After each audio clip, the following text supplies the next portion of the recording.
Chapter 12. Guardian. Sometimes I don't recognize Mike right away and miss the other residents. He looks older than 49, rough and worn. His receding red hair is cut very short, and he hasn't shaved for a few days. While pulling nicotine into his lungs, he glares at me. "I was ready at 8 sharp, he says. "I figured you blew me off." On the nursing home's smoking patio, I know a few of the residents from my previous visits. Mike forgets his anger for a moment and introduces me to them again, connecting each person to someone in his past, as if the world is very small and his life is smack dab in the middle. "Hey, you know this guy? It's Jerry Dunn, Martha's husband. And remember Cheryl Kaufman from high school? That's her, sitting at the picnic table. And see the lady over there against the wall, the one in pink? That's Mary, but she uses a stage name. Guess what it is? Madonna." He waits for my expression of shock at our good fortune of being so near the world-famous singer. But I've heard all this before. He laughs a high-pitched giggle. Mike talks incessantly while he smokes, and now his animosity is back. "If that judge gives you guardianship of me," he says, "then any sane person can lose his rights." "That's just not going to happen," he says. "You know what I'm going to do, Kim?" His hand shakes with each drag, but his voice is strong. "I'm going to apply for guardianship of you." "Yeah, we'll see how you like that. I'm going to talk to my lawyer about that today." Mike and I have been to the courthouse twice already for this business. The first time, the judge appointed a guardian ad litem, GAL, to interview all people involved. Mike's psychiatrist, Mike's wife, our mother, and both of us, and then to recommend a solution. The second time at court, the GAL reported that Mike had indeed been diagnosed with paranoid schizophrenia. He hadn't seen his wife in years, and he didn't appear able to make important decisions. Since nobody else was applying for this position, the GAL agreed that I should be guardian. Mike contested the recommendation. The judge appointed him an attorney, and now we go another round, not sure what to expect. "We should get going," I say. "Court starts at 9. He takes his time lighting Madonna's cigarette with his, and then flicks his butt into the bucket ashtray, raises his chin, and walks ahead of me to the building. "Let's go," he orders. In the parking lot, he taunts me. "You know I'm going to kick your butt, right?" As if we're kids again, shooting baskets in the driveway. There's an underlying anxiety, though, a seriousness to his face that betrays his bravado. I have tried to allay his fears about guardianship, that I'll remove him from his current nursing home and send him far away to some cold institution like the ones in textbooks on the history of psychiatric care, in the grainy photos of patients caged like rabid animals, quarantined for the safety of others. "I just don't want you to end up homeless again," I tell him. "I want the authority to prevent him from leaving his nursing home against medical advice when he has nowhere to go." "Yeah, well, that's my decision to make, isn't it?" he says. For a long time I thought he was right, and I'm still reluctant to take away his control of his own affairs, the one source of power he has. I don't want to be his guardian. I just don't know what else to do. In the 10-minute drive to the courthouse, Mike shoots questions in that sanctimonious way, as if he already knows the answers and just wants me to know that he knows, that I'm not fooling him. "Did you like the blanket you sent me, Kim?" "What blanket?" "What blanket? It's a very nice blanket, but if you're strapped for cash, right?" He's accusing me of something. "What do you mean?" I say. "Yeah, I heard about the drug dealers. The ones in Tinley Park. I suppose you don't know anything about them either." "Mike, I don't know what you're talking about," I plead, probing my way through the morning rush hour. Inside the courtroom, waiting for our turn at the security check, it occurs to me that I did not think this trip through very well. When I told the nursing home social worker that he needn't drive Mike to court, that I could do it instead, I did not picture standing with Mike in this long line, where we'd wind back and forth very close to other people, where he now mumbles incoherently, chuckles, and then abruptly asks me if I think drug dealers kill judges. We get a few looks. This is less than 2 months after an allegedly mental ill gunman murdered more children at yet another school, and people are on edge. I feel bad for a woman carrying her baby, snaking through this line with us. I want to explain to her that he's not dangerous, just crazy. Instead, I ask him to keep his voice down, but he tells me he can say what he wants, that I won't take away his rights, and he gets louder. Drug dealers are bad, Kim, and they can't be allowed to kill judges. I haven't heard this drug dealer bit before. I'm not sure what to make of it. After 23 tense minutes, we make it to the checkpoint at the end of the line. I shove my purse and coat into the x-ray tunnel, walk through the metal detection frame, and wait for Mike. The detector beeps, so the security guard frisks him with a handheld wand. For a second, I wonder if they'll find a weapon. Of course they don't. He tells the security guard it's probably a button on his jeans that set it off. As he hikes up his loose pants, I can tell he is not wearing underwear. For the first 2 court appearances, he wore a suit, the pants and shirt from me, the jacket from the nursing home's charity box. He was excited about appearing before a judge and wanted to make a good impression. He felt official and used language from television dramas, asking, "May I approach the bench?" Today, though, he's much more casual with his jeans, a thermal shirt too short for his long torso, and new Velcro gym shoes. We find our way to room 2009. I walk in first and choose a seat on the right side, assuming he's following, but he passes me and continues toward one of the suited women in front. "Are you my lawyer?" he asks her.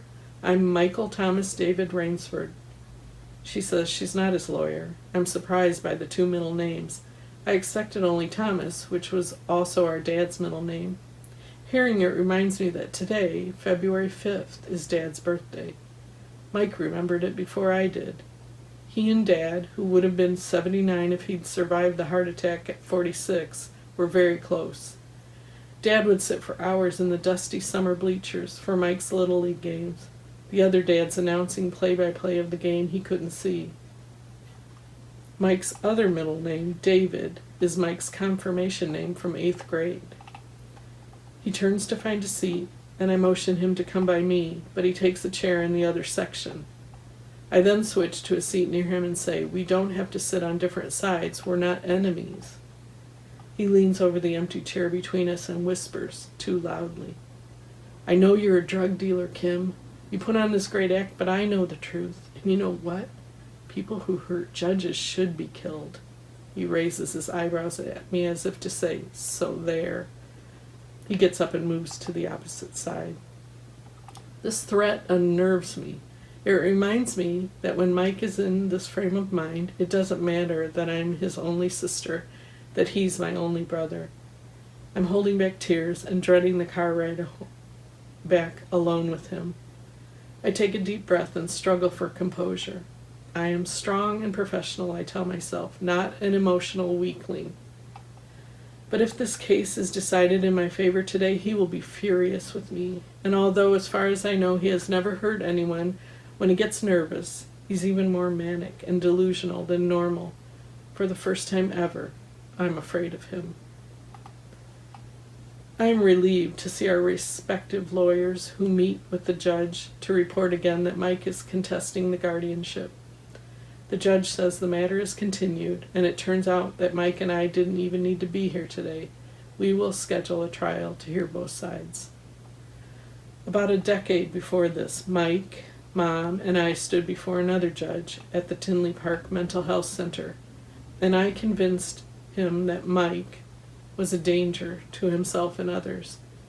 This was nothing new, a familiar routine by then.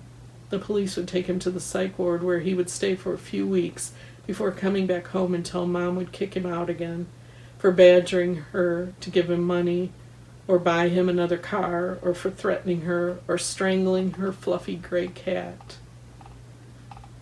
Mike remembers one particular episode and often brings it up because he sees it as my supreme betrayal. He had been unmedicated for a long while. After wandering the town with no place to stay, he started breaking into the basement window of Mom's house. Nobody knew what wild thoughts assaulted his mind, and Mom called me in a panic. To help the officers find him, I had to set a trap. I told Mike I would meet him in the house with money for a hotel, but when he got there, I was waiting around the corner as the police met him instead.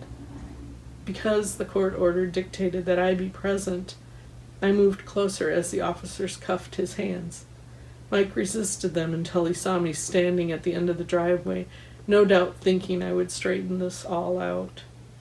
When I told him that we would be in touch soon, he stopped struggling, stared at me, and cocked his head as if unable to compute my role in his capture.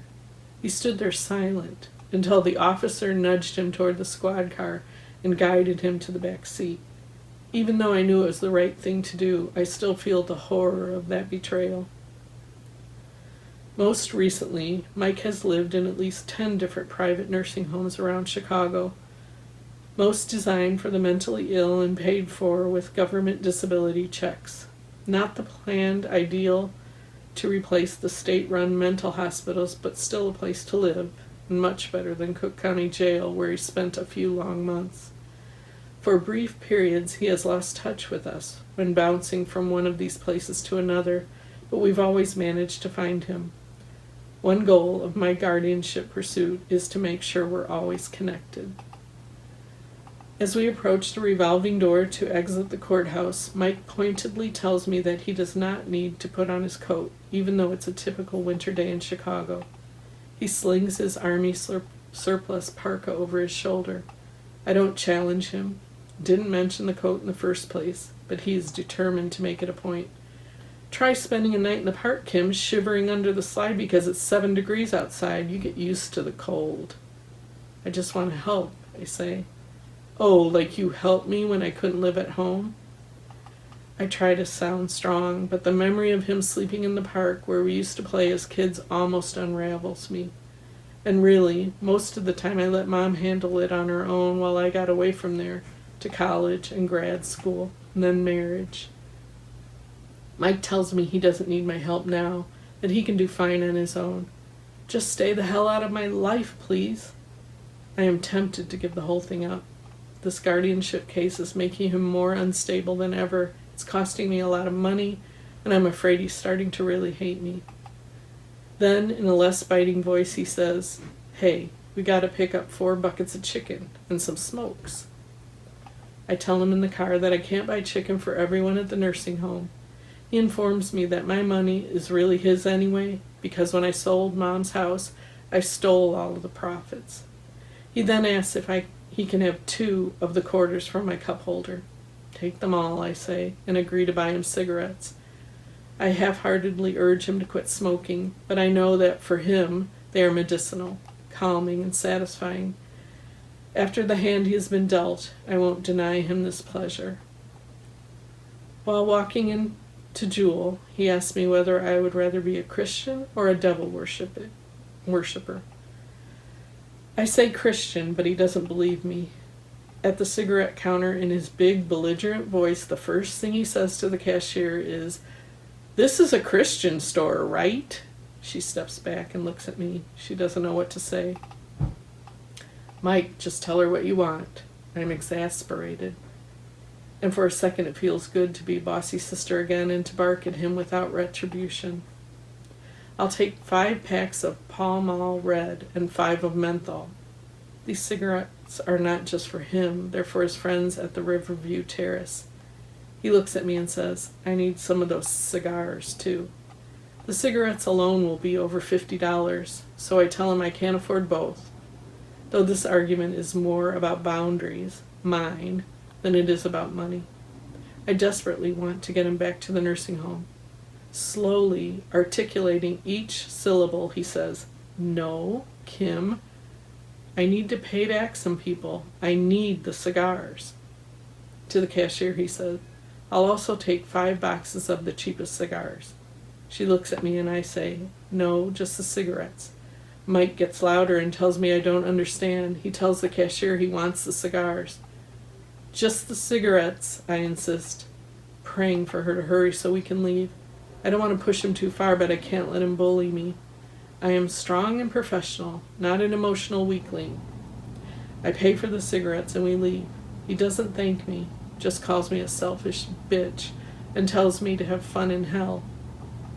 Mom battled my brother's overpowering, demanding insanity for 20 years, and it almost killed her. When we finally sold her rundown house and moved her to my new town, she was pale and unkempt, unable to follow our conversations. She would stare off at nothing, lost in her worries. At times like today, I finally deliver him back to the nursing home and I am ready to fall apart. I wonder, do I really want to saddle my life with this responsibility? Am I even capable of helping him? I don't know. I guess that I'll just have to keep trying, keep pushing forward. With all I've been given, how in the world could I leave him out there alone, shivering in the park again? A few days later, my lawyer tells me that Mike has requested a jury of my peers.